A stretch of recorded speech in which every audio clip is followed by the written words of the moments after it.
With all the trade speculation going on currently and us being about 2 weeks away from the deadline itself, I want to stick with the theme of making trade-related videos, so I thought it would be fun to look back at some recent NHL trades that took place in the last year that are already looking like steals. As always, I want to know your guys' thoughts, so if there's any trades that I don't mention in this video that you feel like are already looking like a steal for one team that took place in the last year, be sure to let me know what those trades are down below in the comments. If you guys are excited for the trade deadline, then be sure to leave this video a like, and if you're new here, hit that subscribe button. We're trying to hit 100,000 subscribers in 2023, so every subscription counts. So with that all out of the way, let's go ahead and get started with the first trade. This one took place in June between the Los Angeles Kings and the Minnesota Wild. The Kings acquired forward Kevin Fiala from the Wild in exchange for a 2022 first-round pick, which was 19th overall, and prospect Brock Faber. With that 19th overall pick, the Minnesota Wild selected Swedish forward Liam Öhgren, and upon being dealt to the Los Angeles Kings, Kevin Fiala would sign a 7-year, $55.125 million extension, an AAV of $7.875 million. Now, it's really easy to look back at trades in hindsight and say, oh, what was this team thinking? That was an absolute steal for this team, etc. But this is one of those trades where even at the time, everybody kind of knew that the LA Kings were getting a really good deal here. It was a pretty unique situation. Kevin Fiala had been coming off of a career-high 85-point season with 33 goals for the Minnesota Wild in 2021-22. Only 26 years old, 99 times out of 100. That is the kind of player that you want to extend, that you want to keep around and have as one of the cornerstones of your franchise. However, in large part due to the buyouts of Zach Parise and Ryan Suter and the massive amounts of dead cap space that was coming on for the Minnesota Wild, they just didn't have the space to give Kevin Fiala the kind of extension that he would have been looking for, and every other team in the league knew this. So when it came to a Kevin Fiala trade, the Minnesota Wild just really didn't have any leverage. I feel like the return they got for Kevin Fiala is the kind of return we see at the trade deadline every year for like a top-notch rental, not for a guy in his prime coming off of a career-high 85-point season, only having to give up a late first-round pick and I would say a B-ish level prospect in Brock Faber. For a guy like Kevin Fiala, the Kings got an amazing deal, and those were my feelings on the trade at the time. And so far in his first season with Los Angeles, Kevin Fiala has not given me any reasons to feel differently about this trade. He leads the Kings with 55 points in 55 games, 7 points clear of Anze Kopitar, who's the Kings' second leading scorer. Now, obviously, if Brock Faber and Liam Öhgren become studs for the Minnesota Wild in the next 5 years, we can revisit this trade then, but so far so good when it comes to the Fiala trade for Los Angeles. Moving along now to the next trade. This one took place around last year's trade deadline between the Red Wings and the Blues, where the St. Louis Blues acquired defensemen Nick Leddy and Luke Witkowski from the Red Wings in exchange for a 2023 second-round pick, Jake Wallman, and Oscar Sundqvist. At the time this trade took place, it wasn't really much of an exciting deal for Red Wings fans. It wasn't a massive return. Sure, they got the second-round pick, which was, I would say at the time, the most valuable asset in the return for Leddy, but the Red Wings gave up a second to get Leddy prior to last season, so they're kind of just getting that back, trading him at the deadline. But of course, looking back at this trade now, that second round pick is still cool and everything, but the biggest piece Detroit got back for Leddy definitely turned out to be Jake Wallman, who I definitely think has been one of the most underrated defensemen in the entire NHL this season. Wallman has developed into a top pairing guy for the Red Wings. Him and Moritz Seider together have been phenomenal. Wallman had always been an analytical darling in St. Louis. The sample size was just really small, so he was kind of just an afterthought and a throw-in to most people in this deal until now, where he has taken this opportunity to play in a much bigger role with the Red Wings and has proven that he is legit. Now, the one kind of caveat here is Wallman is set to become a UFA at season's end, so if he winds up walking for nothing, then this conversation will obviously look a lot different. But if the Red Wings can get Jake Wallman extended, especially long-term, then this trade could wind up being one of Steve Yzerman's best moves as Red Wings GM so far. The next trade we have took place at the 2022 NHL Draft between the Chicago Blackhawks and the Montreal Canadiens, the Habs acquiring Kirby Dock from the Blackhawks in exchange for a first-round pick, which was 13th overall, and a third-round pick, 66th overall. The Blackhawks would select Frank Nazar, 13th overall, and Gavin Hayes with that third-rounder. Now, obviously, from the Blackhawks side of this deal, it is still way too early to tell. It hasn't even been a full year yet since the 2022 NHL Draft. We're probably not going to get a good good idea on how the Hawks did in this deal for at least another 3 or 4 years. However, early returns on this deal for the Montreal Canadiens are looking very good. I just think this move by Montreal was fantastic asset management. The way the Montreal Canadiens were able to acquire this additional first-round pick that they sent to Chicago in this deal was by trading defenseman Alexander Romanov to the New York Islanders. Romanov, who was a former second-rounder by the Montreal Canadiens, and then obviously using that first-rounder along with a third to acquire Kirby Dock from the Hawks, who was a third overall pick just 3 years prior. Again, just really good asset management from the Montreal Canadiens. Kirby Dock is still only 22 years old, and he's having the best season of his career in his first year with the Canadiens. He's got a career-high 12 goals and 35 points in just 54 games. He has shown great chemistry with Montreal's other very important young players like Nick Suzuki and Cole Caulfield. Kirby Dock has taken massive strides in his development this season. Looks like a completely different player than the player we saw in Chicago in his first few NHL seasons. He's a lot more confident, using his body to protect the puck really well. Kirby Dock is a big guy. The Habs have Dock signed at a very reasonable $3.36 million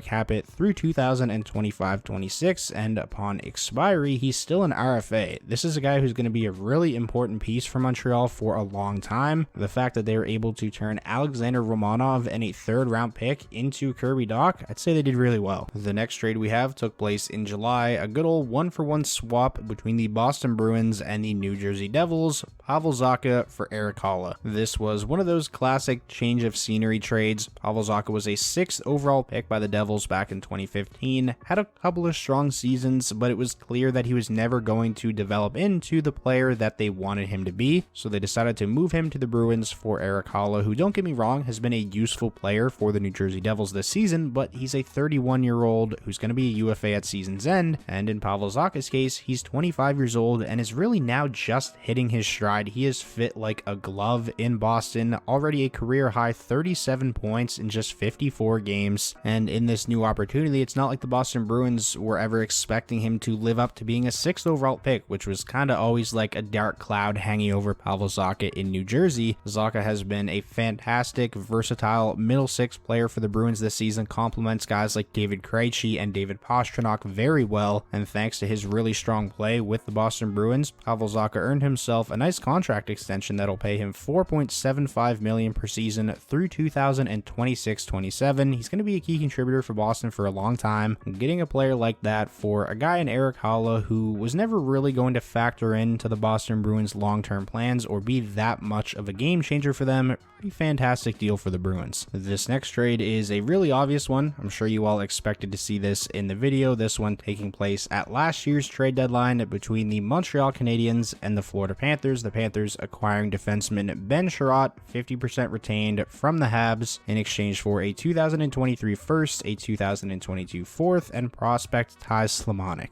This is one of those trades where it's not just because we're looking back at it in hindsight that it looks really bad for one team. At the time, we all knew this was a very steep price to pay for Ben Chiarot if you're the Florida Panthers. Ben Chiarot is and always has been a really polarizing player depending on who you ask. I mean, everybody has kind of a different opinion on Chiarot and how important he is, how valuable he is, but the reality is this was an overpay at the time, still an overpay looking back at it, and I mean, listen, overpays happen at the trade deadline every single year, but this one just looks especially bad because of the season Florida is having this year when they don't have their first round pick. Montreal now has that first round pick thanks to this trade. Now, the Panthers have been a little bit better as of late. They're actually currently tied with the Washington Capitals for that second wildcard spot, but there's a lot of teams behind the Panthers with a lot of games in hand. If you go by points percentage, Florida currently has the 12th best in the Eastern Conference. Not good. Depending on what happens over these next couple of months, that first round pick could wind up being extremely valuable, and the Florida Panthers gave it up for just 20 regular season games for Ben Chiarot and 10 playoff games. He ended up leaving in free agency. And now finally, to finish off the video with a minor deal that I decided to include. This one took place in early October between the St. Louis Blues and the Edmonton Oilers. The Oilers acquiring Clem Kocur from St. Louis in exchange for Dmitry Samorukov. Both players were 2017 draft draft picks, Clem Kocur